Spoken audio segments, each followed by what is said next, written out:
Hello friends, welcome to Ramp Up Classes. Myself Abhimanyu Kumar and let's get started. Friend, जैसा कि मैंने आपको पिछले वीडियो में फैक्टर्स ऑफ प्रोडक्शन बता दिया था। मतलब मैंने आपको लैंड, लेबर, कैपिटल और एंटरप्रेन्योर या ये फैक्टर्स ऑफ प्रोडक्शन के बारे में हमने चर्चा कर लिया था। तो मैंने कहा था कि एंटरप्रेन्योर जो है, जिसे ह्यूमन कैपिटल कहते हैं आज के इकोनॉमी के लैंग्वेज में, वो हमें सेकंड चैप्टर में पढ़ना है डिटेल में। बट लैंड, लेबर, कैपिटल जो है ये हमें इस चैप्टर में पढ़ना है। तो बिना किसी देरी के शुरू करते हैं फ्रेंड्स। तो पहला जो टॉपिक है वो है लैंड। लैंड का फ्रेंड्स अगर हम बात करें, लैंड की बात करें तो अगर आप पालमपुर का इलाका ले लें या भारत का कोई भी गांव ले लिया, पूरे भारत का लैंड ले लें, एग्रीकल्चर लैंड की अगर मैं बात करूं तो लैंड क्या फ्रेंड्स, आपको लगता है कि आप लैंड को खींच के लंबा कर सकते हैं? नहीं कर सकते ना। तो लैंड का जो एरिया है वो ऑलमोस्ट क्या है, स्टैग्नेंट है, फिक्स्ड है। और यही सबसे मेन कंस्ट्रेंट है हमारे प्रोडक्शन में। ओके, क्योंकि लैंड का एरिया फिक्स्ड है तो आपके लिए सबसे बड़ी चैलेंज जो है वो क्या है कि आपको विद इन द लिमिट, जो लिमिट आपके पास है लैंड का, उस लिमिट में आपको प्रोडक्शन को इंक्रीज़ करना है। ठीक है, तो ये आप कैसे करेंगे? पहली बात तो ये कि पालमपुर की अगर स्टोरी की बात करें तो पालमपुर के इलाके में जो वेस्ट लैंड है, ठीक है, अगर मैं बोलूँ जैसे कि ये हमारा कल्टीवेबल लैंड है जहाँ पे पहले से खेती की जा रही है, तो और कुछ लैंड हैं जो वेस्ट लैंड हैं जहाँ की खेती नहीं होती है, ये ऐसे ही ज़मीन पड़ी हुई है। ठीक है, यहाँ कुछ भी नहीं होता, वेस्ट लैंड है। इस लैंड को हमने क्या किया, ऐड कर दिया कल्टीवेबल लैंड के साथ। तो हमारा लैंड का एरिया जो पहले इतना था वो हमारा एरिया अब इतना हो गया। ठीक है, तो 1960s से लेके तो ये फ्रेंड्स ऑलमोस्ट हमारे अगर पूरे भारत के सिनेरियो ले जाए तो ये ऑलमोस्ट नेग्लिजिबल है वेस्ट लैंड। ठीक है, तो कल्टीवेबल लैंड 1960 से लेके अब तक की अगर हम ज़मीन की बात करें, लैंड की बात करें, तो हमारा जो ज़मीन है वो ऑलमोस्ट फिक्स्ड है। एग्रीकल्चर लैंड जो है वो ऑलमोस्ट फिक्स्ड है, नेग्लिजिबल इंक्रीज़ है बट वो ऑलमोस्ट फिक्स्ड है। अब हमारे लिए जो सबसे मेजर जो फैक्टर है वो ये है कि हम इस लैंड को, ठीक है, ये जो कल्टीवेबल लैंड है हमारा, इस लैंड में हम अपना प्रोडक्शन इंक्रीज़ कैसे करें, हम जो प्रोडक्शन है उसको इंक्रीज़ कैसे करें। ओके फ्रेंड, ये हमारा सबसे मेन कंस्ट्रेंट है इसमें। ओके, सो देखते हैं इसे। अब देखिए, मैंने क्या कहा कि बात जब प्रोडक्शन की आती है, ओके फ्रेंड्स, तो पालमपुर जो गांव है उसका जो प्रोडक्शन है, पालमपुर का जो प्रोडक्शन है वो ऑलमोस्ट मिलता जुलता है किससे दोस्तों? उसका जो प्रोडक्शन है वो ऑलमोस्ट आपके, मान लीजिए कि ये यूपी का इलाका है तो इसका जो वेस्टर्न पार्ट है, तो वेस्टर्न यूपी का जो इलाका है, जैसा प्रोडक्शन, जैसा वे ऑफ प्रोडक्शन और जो क्रॉपिंग पैटर्न जो वेस्टर्न यूपी में है, लगभग हमारे पालमपुर में जो आपके एनसीईआरटी में जो स्टोरी दे रखी है तो उसका जो क्रॉपिंग पैटर्न है वो वेस्टर्न यूपी की तरह है। ओके, तो अब देखते हैं फ्रेंड कि जो लैंड है, जो कि हेक्टेयर में आप अगर हेक्टेयर की बात करें तो स्टैंडर्ड यूनिट ऑफ मेजरिंग जो लैंड है वो हेक्टेयर है। ओके, लोकली हम इसे जो है वो बीघा या गुंठा में नापते हैं। जैसे 1 बीघा इज इक्वल टू 20 कट्ठा, समवेयर इट इज़ 25 कट्ठा, और अगर गुंठा में बात करें तो इट इज़ 0.80 कट्ठा। ओके, और अगर हम बात करें हेक्टेयर की तो जैसा कि आप स्क्रीन पे देख सकते हैं 1 hectare is equal to 10,000 square metre. Okay friends, तो ये जानकारी बस आपके जानकारी के लिए, ये आपके सिलेबस का पार्ट नहीं था। ओके, तो अब आते हैं बैक टू आवर स्टोरीज़। तो मैंने क्या बोला कि पालमपुर की जो स्टोरी है, जो क्रॉपिंग पैटर्न है वो वेस्टर्न यूपी के क्रॉपिंग पैटर्न के सिमिलर है। ठीक है, दोनों में बहुत सिमिलैरिटीज़ हैं। अब देखते हैं क्या सिमिलैरिटीज़ हैं। तो पालमपुर में जो खरीफ क्रॉप होते हैं, ठीक है, वहाँ पे एक वहाँ के लोग जो है वो खरीफ क्रॉप करते हैं, वहाँ के लोग रबी क्रॉप करते हैं, और वहाँ के लोग जो हमारा अक्टूबर और दिसंबर का जो समय है, ठीक है, अक्टूबर और दिसंबर का समय है, इस समय वो पोटैटो लगाते हैं। ठीक है, अपने खेत में क्या लगाते हैं? पोटैटो। जब बात हम खरीफ क्रॉप्स की करते हैं तो पालमपुर के लोग जो है खरीफ क्रॉप्स में ज्वार और बाजरा लगाते हैं। ठीक है। आप ऐसे भी अगर देखेंगे खरीफ क्रॉप में तो हम ज्वार और बाजरा यूज़ करते हैं। रबी क्रॉप की जब हम बात करें तो हम यहाँ पे पालमपुर के लोग जो हैं वो वीट लगाते हैं। रबी क्रॉप जो है फ्रेंड्स, रबी क्रॉप विंटर सीजन में लगाया जाता है। कब लगाया जाता है? विंटर सीजन में, ठीक है। और अगर हम खरीफ क्रॉप्स की बात करें तो खरीफ क्रॉप्स जो है ऑलमोस्ट जून टू सितंबर, ये जून टू सितंबर, ठीक है, जून टू सितंबर, ओके फ्रेंड्स। और विंटर में हमारा रबी क्रॉप्स होता है, ओके। तो ये जो क्रॉपिंग पैटर्न है ये पालमपुर का है, जो कि मिक्स मैच करता है किससे? वेस्टर्न यूपी से। अब मैंने बोला कि अगर ये land area, suppose this land area is of Palampur village, Palampur का ये जो लैंड एरिया है, तो अगर इसमें वो खरीफ लगा रहे हैं, रबी लगा रहे हैं और पोटैटो भी लगा रहे हैं, तो उनका कुछ जो पार्ट है एरिया लैंड का, वहाँ पे वो शुगर केन का कल्टीवेशन भी करते हैं। क्या करते हैं friends? Sugar cane cultivation. Sugar cane cultivation जो है वो इसका हार्वेस्टिंग जो करते हैं वो साल में एक बार करते हैं, ठीक है। अब आपको याद होगा कि पालमपुर जो गांव था, पालमपुर के गांव से जो जुड़ा हुआ गांव था आसपास का, उसमें एक था रायगंज और दूसरा जो टाउन था वो था शाहपुर, और यहाँ पे था रायगंज, ठीक है। ये रायगंज का इलाका था और ये शाहपुर का इलाका था। तो उन जो शुगर केन वो वहाँ पे उगाते हैं, जो क्रॉप ये हार्वेस्ट करते हैं साल में एक बार पालमपुर में, इससे वो जैगरी बनाते हैं और उसे सेल करते हैं वो शाहपुर में। मतलब कि शुगर केन या तो डायरेक्टली शुगर केन शाहपुर में सेल करते हैं, या इससे बना हुआ जैगरी और शुगर वो सेल करते हैं कहाँ?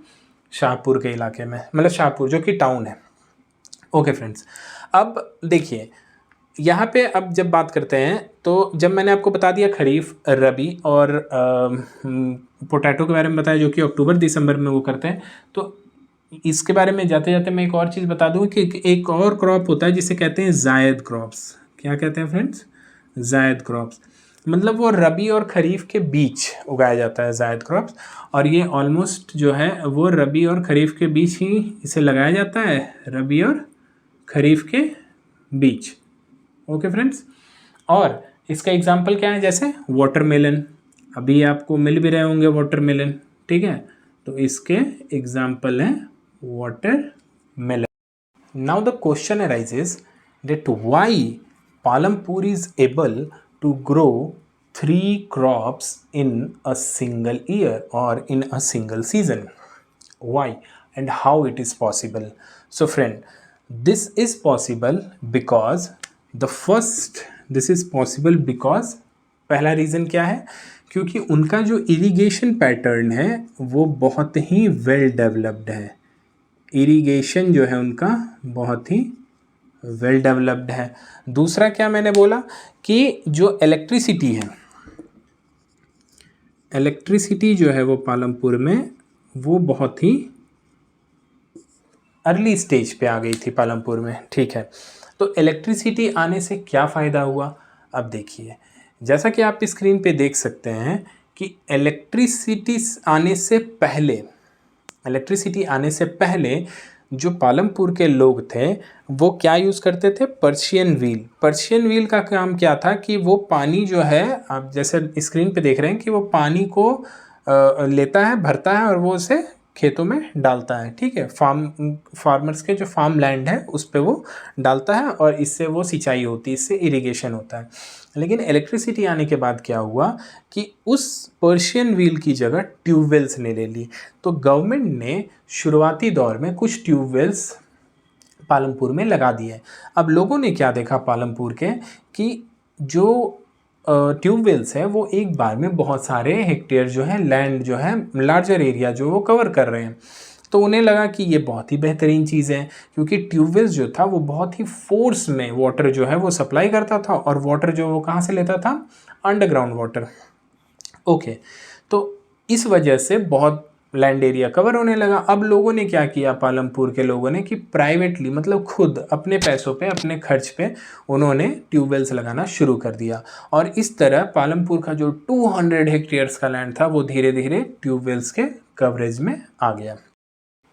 लेकिन ऐसा है दोस्तों कि सारे के सारे जो इंडिया के लैंड जो एरिया हैं, जैसे कि मैं नॉर्थ की बात करूँ, साउथ की और ईस्ट वेस्ट, तो सारे के सारे एरियाज़ जो हैं वो इतने वाटर रिच नहीं है, मतलब कि उनका ग्राउंड वाटर इतना रिच नहीं है जिसकी वजह से वो ट्यूबवेल्स यूज़ कर सकें। जैसे अगर मैं बात करूं, आप देख लें, जैसे कि आप डेक्कन का इलाका ले लें।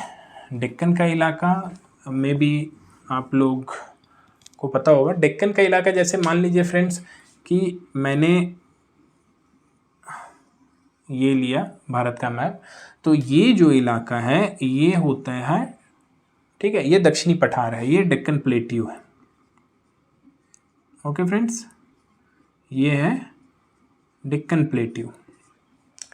तो अगर हम बात करें नॉर्थ की, ये नॉर्थ का जो इलाका है ये पूरा रिवराइन इलाका है, मतलब कि यहाँ पे पानी की जो है बहुत बहुलता है। क्यों पानी बहुत ज़्यादा मात्रा में? क्योंकि रिवर्स बहुत है यहाँ पे। ओके, और अगर मैं कोस्टल एरिया की बात करूँ तो यहाँ पे भी वाटर अवेलेबल है, वो saline water, but you can convert it. Okay, तो सलाइन वाटर ही सही, बट यहाँ पे वाटर की अवेलेबिलिटी है, यहाँ भी अवेलेबिलिटी है। ओके, तो ये सारे एरियाज जहाँ वाटर अवेलेबल है उन एरिया में तो प्रॉब्लम नहीं होती, बट डेक्कन प्लेट्यू का जो इलाका है, ये पहली बात तो ये इग्नियस रॉक से बना है।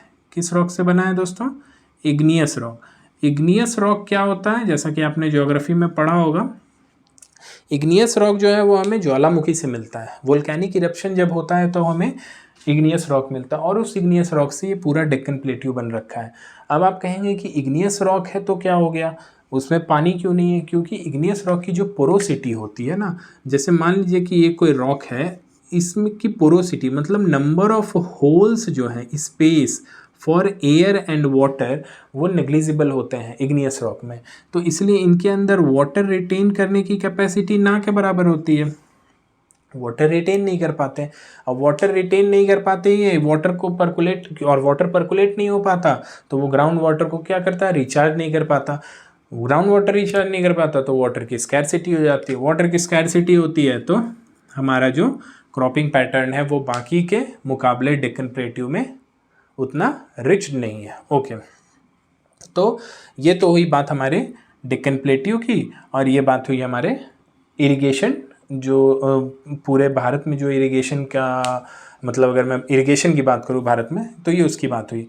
अगर मैं परसेंटेज में बात करूँ तो भारत के टोटल लैंड जो एरिया है उसका मात्र 40%, ओनली 40% जो एरिया है भारत का वो इरिगेटेड है। ओके, रेस्ट 60% जो है वो नेचर पे डिपेंडेंट है, रेनफॉल पे, या फिर कैनाल्स वगैरह अगर कहीं से आते हैं, वाटर आते हैं तो उन पे वो डिपेंडेंट है। ठीक है, गवर्नमेंट पे डिपेंडेंट है, रेनफॉल पे डिपेंडेंट है। गवर्नमेंट पे डिपेंडेंट इन द सेंस, अगर गवर्नमेंट ने कैनाल का निर्माण किया, कैनाल्स अगर वहाँ से पास करते हैं तो फिर उनके लिए वो बेस्ट ऑप्शन है। ओके, तो ओनली 40% जो इलाका है वो उनके भारत का इरिगेशन के अंतर्गत आता है। ओके फ्रेंड्स, अब बात करते हैं, जैसे कि मैंने बोला कि मल्टीपल क्रॉपिंग, तो मल्टीपल क्रॉपिंग का जैसा कि आप डेफिनेशन देख सकते हैं, that growing more than one crop on a piece of land during the year is known as multiple cropping. तो अगर एक ही पीस ऑफ लैंड पे हम मतलब मल्टीपल क्रॉप अगर हम लगा सकते हैं, ठीक है, और हमारा जो नेट सोन एरिया है हम उसको बढ़ा सकते हैं, तो that is called multiple cropping. Multiple cropping के अलावा भी बहुत से टाइप ऑफ क्रॉपिंग होते हैं दोस्तों, बहुत से मेजर क्रॉपिंग पैटर्न होते हैं, जैसा कि आप स्क्रीन पे देख सकते हैं।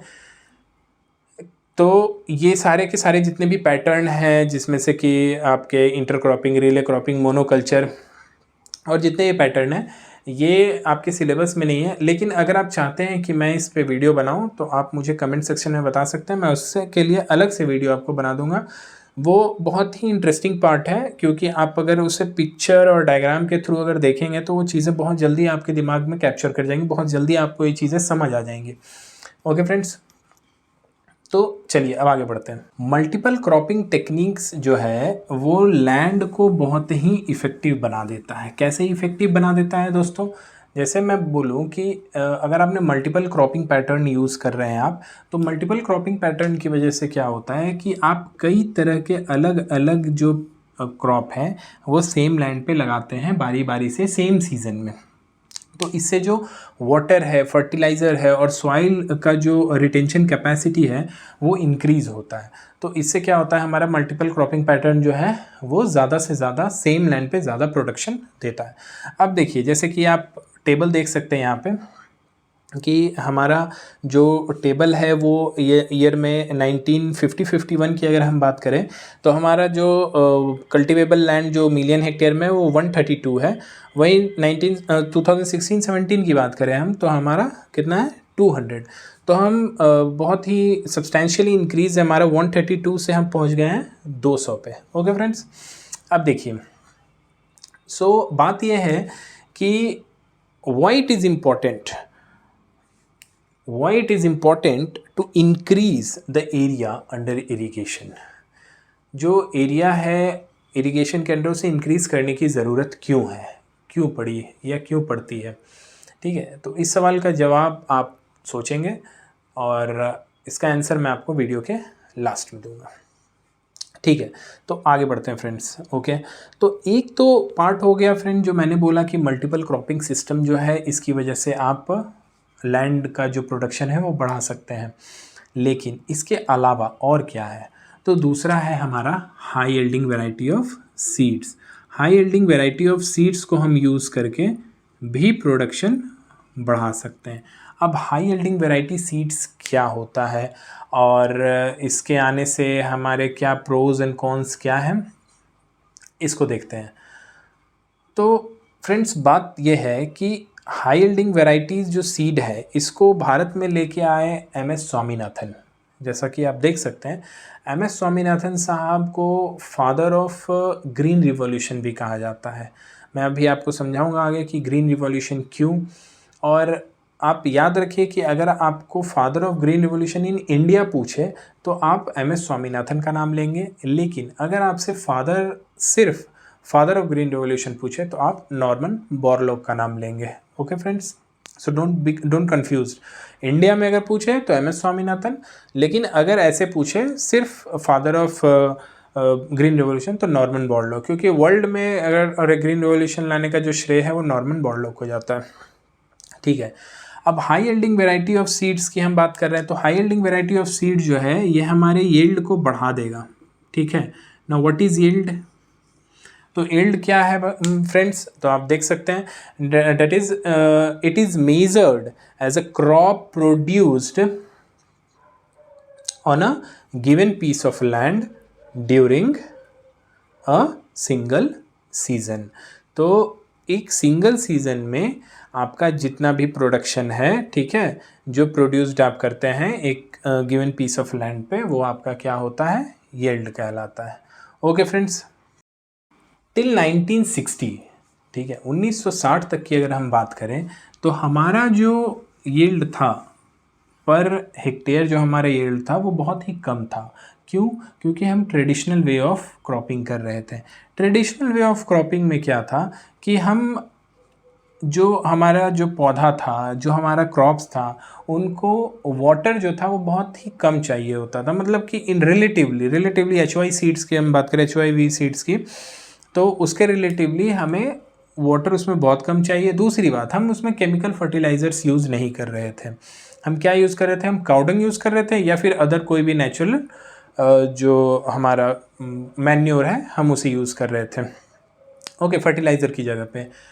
तो ये हमारा ट्रेडिशनल फार्मिंग था और इसकी वजह से क्या था कि हमारा जो भी आप क्रॉपिंग देख रहे हैं, तो क्रॉपिंग जो पैटर्न हमारा है, तो इसमें जो ग्रेन्स है, नंबर ऑफ ग्रेन्स वो बहुत कम होते थे।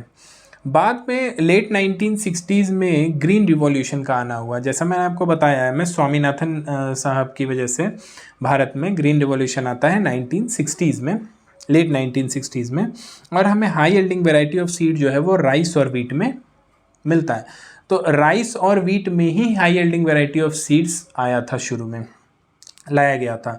अब इसकी वजह से क्या होता है कि जो ट्रेडिशनल वे ऑफ हमारा जो ट्रेडिशनल वे ऑफ फार्मिंग था, इससे जो हमारा क्रॉप हो रहा था, इसमें जो नंबर ऑफ ग्रेन्स थे, इससे कई गुना ज़्यादा हमें high yielding variety of seeds में ग्रेन्स दिखने लगे।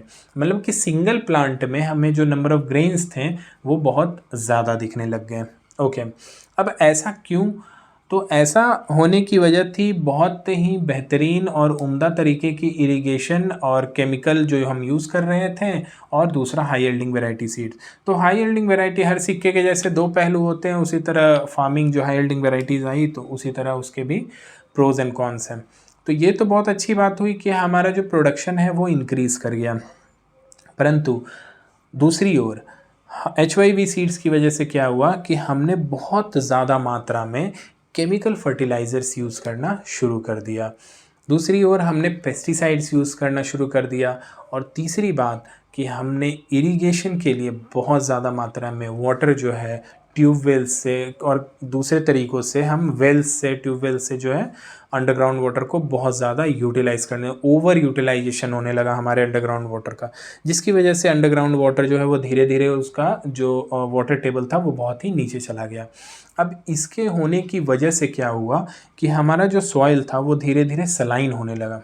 ठीक है, तो अगर आप ओवर यूज़ करते हैं किसी चीज़ को, तो पहली बात तो अगर आप ओवर यूज़ कर रहे हैं तो वो धीरे धीरे वो चीज़ें ख़त्म हो जाएंगी। तो जो वाटर टेबल है वो नीचे जा रहा है, और ये चीज़ें एक दिन में नहीं आ जाएंगी, ये ईयर्स एंड ईयर्स लग जाते हैं इस चीज़ को दोबारा आने में। तो हो सकता है कि कई जनरेशन बीत जाएं और हमें फिर ये पानी की बहुत किल्लत झेलनी पड़ जाए। तो इन फ्यूचर अगर हमने सस्टेनेबिलिटी को नहीं ध्यान में रखा, अगर हमने सस्टेनेबल फार्मिंग नहीं किया, सस्टेनेबल एग्रीकल्चर नहीं किया, हमने फ्यूचर को ध्यान में नहीं रखा, तो शायद हमारे पास जो अभी है हम शायद वो भी खो दें। तो हमारे जितने भी फ्यूचर जनरेशन, मतलब आप जो आने वाले जितने भी जनरेशन हैं, आप लोगों को ध्यान देने की बहुत ज़रूरत है कि हमारा जो भी अब डेवलपमेंट हो वो सस्टेनेबल डेवलपमेंट हो। इन द सेंस हम जो भी करें वो फ्यूचर को ध्यान में रखते हुए करें। सो फ्रेंड्स, मैंने बोला कि अगर आप वाटर को, सॉइल को बहुत ज़्यादा यूज़ करें, बहुत ज़्यादा फर्टिलाइज़र यूज़ कर रहे हैं सॉइल पे, तो आपका जो खेत है वो सलाइन हो जाएगा। दूसरी बात क्या है कि आप वाटर टेबल को बहुत नीचे, और नीचे उनका जो हमारा वाटर टेबल है वो बहुत नीचे चला गया, मतलब अंडरग्राउंड वाटर का हम ओवर यूटिलाइजेशन करने लगे हैं। तीसरी बात क्या है फ्रेंड्स कि सॉइल की जो फर्टिलिटी थी वो धीरे धीरे ख़त्म होने लग गई। अब हाई यील्डिंग वैरायटी सीड्स से इतने नुकसान थे, हमें फ़ायदा तो बहुत था, बट ये हमारे नुकसान भी थे हाई यील्डिंग वैरायटीज़ के। ग्रीन रिवॉल्यूशन का जो शुरुआती दौर था वो नदर्न प्लेन के पंजाब, हरियाणा और वेस्टर्न यूपी के इलाके में हुआ। तो इस इलाके में ग्रीन रिवॉल्यूशन का पहली बार आना हुआ। तो ये वाले इलाके जो थे, यहाँ पे जो वीट का प्रोडक्शन था और जो राइस का प्रोडक्शन था, जो वीट का प्रोडक्शन था, वो बहुत ही सब्सटेंशियल इंक्रीज़ हुआ इनके प्रोडक्टिविटी में। परंतु धीरे धीरे आज के समय में अगर आप देखेंगे तो ओवर यूटिलाइजेशन की वजह से कहीं ना कहीं सॉइल अपनी फर्टिलिटी खो रही है धीरे धीरे, और उनका जो सॉइल है वो सलाइन भी हो रहा है। तो गवर्नमेंट ने इसके लिए बहुत सारे मेजर्स लिए भी हैं। आपके बुक में ये चीज़ें तो नहीं दे रखी हैं, बट आप गूगल पे सर्च करें कि इसके क्या अल्टरनेटिव हो सकते हैं और क्या गवर्नमेंट ने अल्टरनेटिव यूज़ किया है इसके लिए। जहाँ तक मेरी जानकारी है, गवर्नमेंट फिर से चीज़ों को ऑर्गेनिक करने की कोशिश कर रही है। आपने भी बहुत न्यूज़ में, न्यूज़ चैनल्स वगैरह या फिर न्यूज़पेपर, अगर आप न्यूज़पेपर रीडर होंगे तो आपको पता होगा कि गवर्नमेंट जो है वो धीरे धीरे सारे जितने भी हम HYV सीड्स जो यूज़ करते थे और बहुत ज़्यादा फर्टिलाइज़र्स, केमिकल फर्टिलाइज़र्स यूज़ करते थे, उसको धीरे धीरे लोग ऑर्गेनिक की ओर हम बढ़ रहे हैं।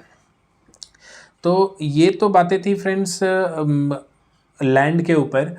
इसके बाद हमें लेबर और कैपिटल पढ़ना है। तो लैंड, लेबर, कैपिटल, लैंड का ये जो पूरा मैंने आपको जितनी भी चीज़ें बताई लैंड में, इन चीज़ों पे कुछ क्वेश्चंस दे रखे हैं आपके NCERT में। तो हम ऐसा करेंगे कि सारे क्वेश्चंस जितने भी हैं, चाहे वो चैप्टर्स के इन बिटवीन हो या फिर जो चैप्टर के लास्ट में है, तो मैं कोशिश करूँगा कि सारे के सारे क्वेश्चंस और खुद अपनी तरफ से भी क्वेश्चन फ्रेम करके मैं सारे क्वेश्चंस आपको एक बार डिस्कस कर लूँ। अगर आप सारे वीडियोस को ध्यान से सुनेंगे तो आपको कोई भी क्वेश्चंस कहीं भी बनाने में कोई भी प्रॉब्लम नहीं आएगी, ये मेरा आपसे प्रॉमिस है। बट आप चीज़ों को बहुत ही ध्यान से और अच्छे तरीके से समझते जाएं। अगर आपको कहीं भी कोई प्रॉब्लम होती है इस रिगार्डिंग वीडियो से रिगार्डिंग या लेक्चर से रिगार्डिंग, या कोई भी ऐसी कोई प्रॉब्लम है, या आपको चीज़ें देखने में दिक्कत हो रही हो, या कोई भी अगर आपको किसी भी तरीके का प्रॉब्लम, तो आप हमें कमेंट सेक्शन में बता सकते हैं। मैं कोशिश करूँगा, मैं अपनी तरफ से पूरी कोशिश करूँगा इस चीज़ों को इम्प्रूव करने की। सो फ्रेंड्स, अगले जो लेक्चर में, जो नेक्स्ट लेक्चर हमारा आएगा, मैं कोशिश करूँगा कि उसमें ये चैप्टर मैं ख़त्म कर दूँ, क्योंकि हमें सिर्फ लेबर और कैपिटल के बारे में पढ़ना है, तो मैं कोशिश करूँगा कि ये चीज़ें मैं ख़त्म कर दूँ उसमें। सो आप तब तक के इन बिटवीन जितने भी क्वेश्चंस हैं रिगार्डिंग लैंड के, जितने भी क्वेश्चंस हैं, आप प्लीज़ उन्हें सॉल्व करते रहें। So till then, be happy and take care of yourself. So have a nice day. Thank you.